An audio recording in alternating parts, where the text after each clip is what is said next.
Hello दोस्तों, हमारे YouTube channel technical Baljeet में आपका स्वागत है। आज हम आपके साथ बात करेंगे APQP के बारे में। जी हाँ, APQP के बारे में, जो कि 6 क्वालिटी कोर टूल्स में ये बहुत ही इम्पोर्टेंट कोर टूल्स हैं।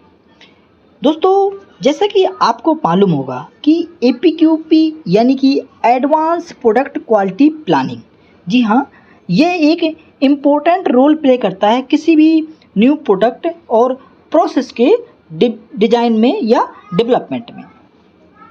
आज के इस टॉपिक पे हम आपके साथ बात करेंगे APQP की purpose, history, how to work, when to use और जो APQP के फेज हैं उसके बारे में हम आज आपके साथ डिटेल के साथ बात करेंगे।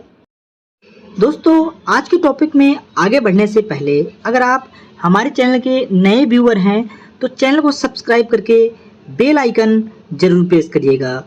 दोस्तों, आइए आज के टॉपिक पर आगे बढ़ते हैं और समझते हैं कि APQP यानी कि एडवांस प्रोडक्ट क्वालिटी प्लानिंग है क्या।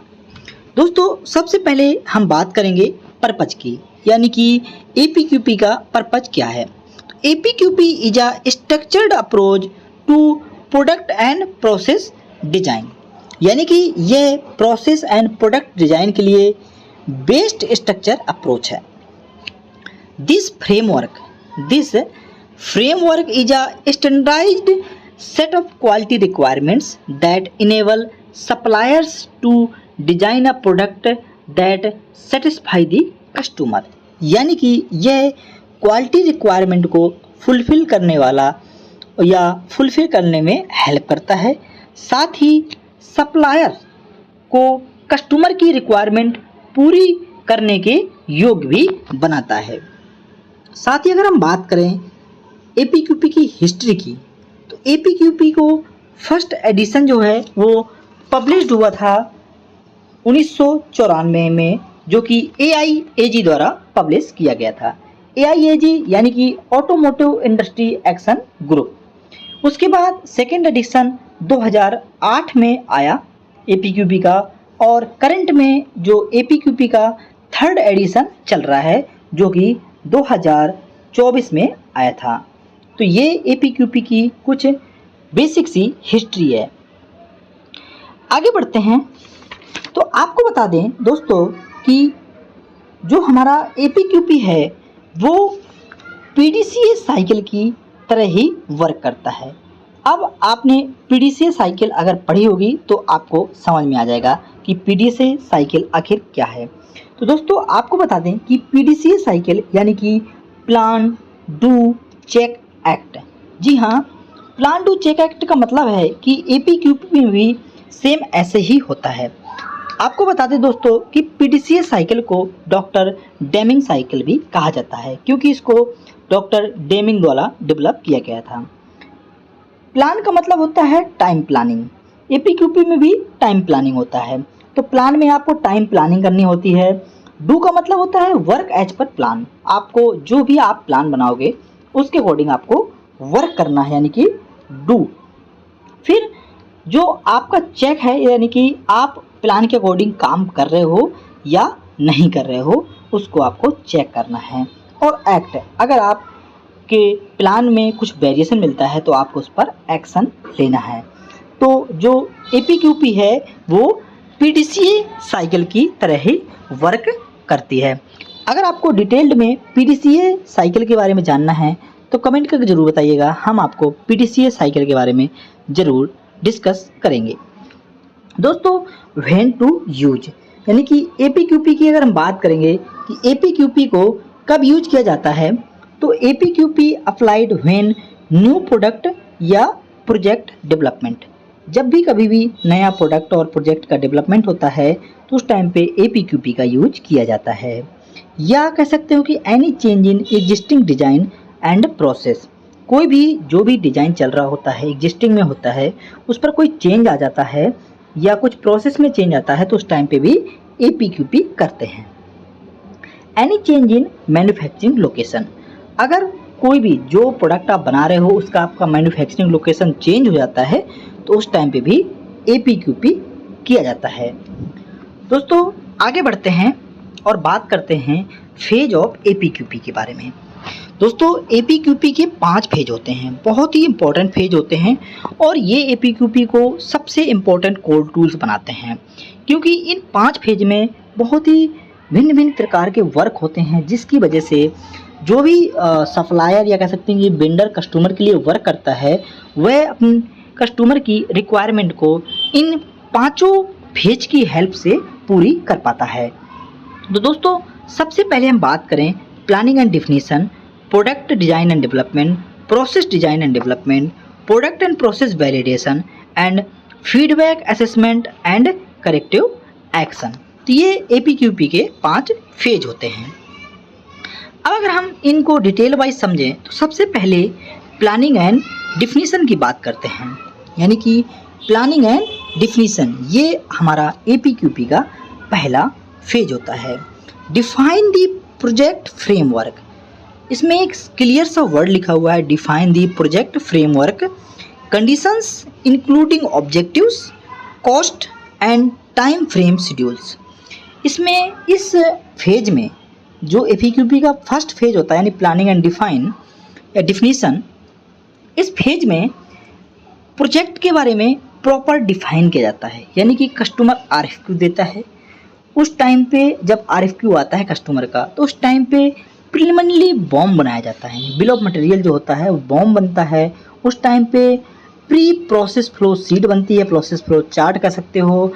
उस टाइम पे ही आपको प्री डेवलपमेंट प्लान भी बनता है, आपको एक सीएफटी का गठन भी होता है उसी टाइम पे और कॉस्टिंग भी होती है आपके फर्स्ट फेज में ही। जब भी आपका कोई भी किसी भी डेवलपमेंट के लिए या आरएफक्यू आता है या आप डिज़ाइन करते हो या कुछ भी बनाते हो, तो उसके लिए आपको ये जो फेज होता है प्लानिंग एंड डिफिनीशन का या डिफाइन का, इसमें सीएफटी गठन होता है, प्री बॉम्ब बनता है, प्री प्रोसेस फ्लो शीट बनती है, यानी कि उस प्रोडक्ट के लिए जिस प्रोडक्ट को आपको बनाना है।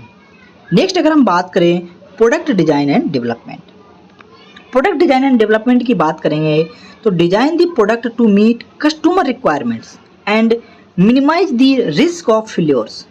This also includes planning, manufacturing process and developing prototypes.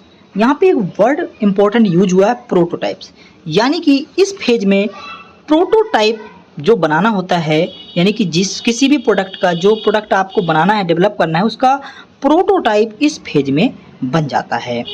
इस फेज में डीएफएमई भी किया जाता है, यानी कि design floor mode and effect analysis. वहीं साथ में इसी फेज पर प्रोटोटाइप कंट्रोल प्लान भी बनाया जाता है।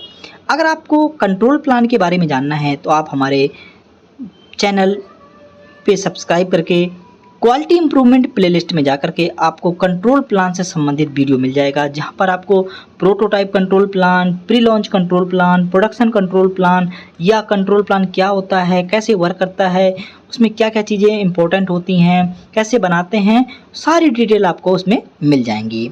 तो आइए आगे बढ़ते हैं। इस फेज में जो design for manufacturing and assembly भी होती है, वहीं डिज़ाइन का वेरिफिकेशन होता है। इंजीनियरिंग की तरफ से इसमें इस फेज में ड्राइंग भी आ जाती हैं उस पार्ट की जिस पार्ट का डेवलपमेंट चल रहा होता है। फिर डिज़ाइन का रिव्यू किया जाता है, उसका फिर जो भी प्रोडक्ट प्रोसेस कैरेक्टरिस्टिक होती है वो होती हैं, साथ ही जो भी न्यू इक्विपमेंट चाहिए होते हैं, टूलिंग चाहिए होते हैं, उनकी रिक्वायरमेंट दी जाती है।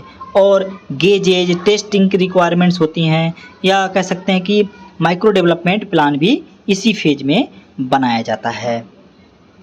माइक्रो डेवलपमेंट प्लान भी इसी फेज में बन जाता है, यानी कि सेकेंड फेज में आपको क्लियरली डेवलपमेंट प्लान आपको बनाना होता है।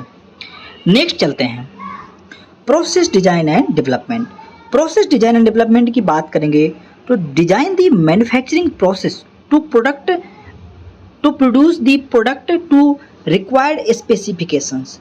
रिक्वायर्ड स्पेसिफिकेशंस का मतलब है जो फेज 2 में जो भी इंजीनियरिंग की ड्राइंग आई थी, जिस प्रोडक्ट के लिए आपको बनाना है उसकी स्पेसिफिकेशन को आपको फुलफिल करना होता है। The includes selecting the necessary materials, equipments and machinery. कहने का मतलब ये है कि इस फेज में आपको प्रोसेस फ्लो चार्ट, फ्लोर का जो भी जहाँ पे आपको उस प्रोडक्ट का आपको प्रोडक्शन करना, उस फ्लोर का प्लान लेआउट आपको पीएफएमईए, इसी फेज में पीएफएमईए जो है वो बनता है। ठीक है, साथ ही प्री लॉन्च कंट्रोल प्लान भी इसी फेज में डेवलप होता है। प्रोसेस के इंस्ट्रक्शंस जो जो होने चाहिए, जो भी आपको डॉक्यूमेंट बेस पे हैं, वो आपको इसी फेज में बनाने होते हैं। एमएसए का प्लान होता है, एसपीसी का प्लान होता है, और पैकिंग स्टैंडर्ड को भी इसी फेज में डिफाइन किया जाता है। यानी कि कह सकते हो कि उस पार्ट को, जिस पार्ट का डिज़ाइन होना है यानी कि डेवलपमेंट होना है, उस पार्ट का कंप्लीटली स्पेसिफिकेशन जो भी है उसकी रिक्वायरमेंट को फुलफिल किया जाता है फेज 3 में। अब अगर हम बात करें फेज 4 की, यानी कि प्रोडक्ट एंड प्रोसेस वैलिडेशन, तो प्रोडक्ट एंड प्रोसेस वैलिडेशन में अगर हम बात करेंगे तो to validate the production process and product making sure both meet customer needs, यानी कि इस फेज में प्रोडक्शन प्रोसेस एंड प्रोडक्ट दोनों को वैलिडेट किया जाता है और जो कस्टमर की रिक्वायरमेंट होती हैं उनको फुलफिल किया जाता है। इस फेज में प्रोडक्शन ट्रायल रन किया जाता है, यानी कि कह सकते हो कि जो भी कस्टमर की रिक्वायरमेंट्स होती हैं पीक वॉल्यूम की, उसका इसमें ट्रायल किया जाता है। एमएससी किया जाता है, फाइनली एसपीसी किया जाता है। 3rd फेज में प्लान बनाया जाता है एमएससी और एसपीसी का। 4th फेज में एमएससी और एसपीसी फाइनल करते हैं, प्रोडक्शन का वैलिडेशन करते हैं, यानी कह सकते हैं कि जो भी पीक वॉल्यूम होता है उसका ट्रायल करते हैं। फिर आपको प्रोडक्शन कंट्रोल प्लान भी, यानी कि जो फाइनल कंट्रोल प्लान होता है प्रोडक्शन कंट्रोल प्लान के 3 फेज होते हैं, prototype, pre launch and production. तो प्रोडक्शन कंट्रोल प्लान भी 4th फेज यानी कि एपीक्यूपी के 4th फेज में ही आपको वो सबमिट हो जाता है। साथ ही इसमें पीपीवीटी एक शब्द होता है, पीक पार्ट वॉल्यूम ट्रायल, यानी कि जो भी प्रोडक्शन ट्रायल की बात करेंगे तो उसको भी इसी में किया जाता है। नेक्स्ट अगर हम बात करेंगे feedback assessment and corrective action, यानी कि जो feedback assessment and corrective action होता है तो ensure that customer requirements are met over long term. This includes setting up process control to ensure that the product meets quality requirements during series production, यानी कि जब production अपने peak volume पे चलता है तो उस टाइम पे जो भी क्वालिटी की रिक्वायरमेंट्स होती हैं वो फुलफिल हों, उसके लिए आपने क्या क्या प्रोसेस डिफाइन किया है, कैसे आप इंस्पेक्शन करोगे, ये सारी चीज़ें इस फेज 5 में चेक होती हैं। यानी कि वेरिएशन को रिड्यूस किया जाता है, कस्टमर सेटिस्फेक्शन देखा जाता है। इसी फेज में आपने एसओपी का नाम सुना होगा, यानी कि स्टार्ट ऑफ प्रोडक्शन, इस फेज में ही एसओपी होती है और आईएफएम भी इसी फेज में शुरू होता है। डिलीवरी सर्विसेज इसी फेज में डिफाइन होती है। जो भी आपका कुछ भी अगर चेंजेज आते हैं तो इसी फेज में फिर बाद में होता है। तो यानी कि अगर हम बात करें तो इस फेज में आपका प्रोडक्शन शुरू हो जाता है। तो एपीक्यूपी की ये 5 फेज होते हैं जो कि बहुत ही इंपॉर्टेंट होते हैं। उम्मीद करते हैं कि आपको एपीक्यूपी के 5 फेज समझ में आए होंगे। अगर आपको वीडियो पसंद आया हो तो वीडियो को लाइक करके चैनल को सब्सक्राइब करना मत भूलिएगा। Thank you for watching. जय हिंद।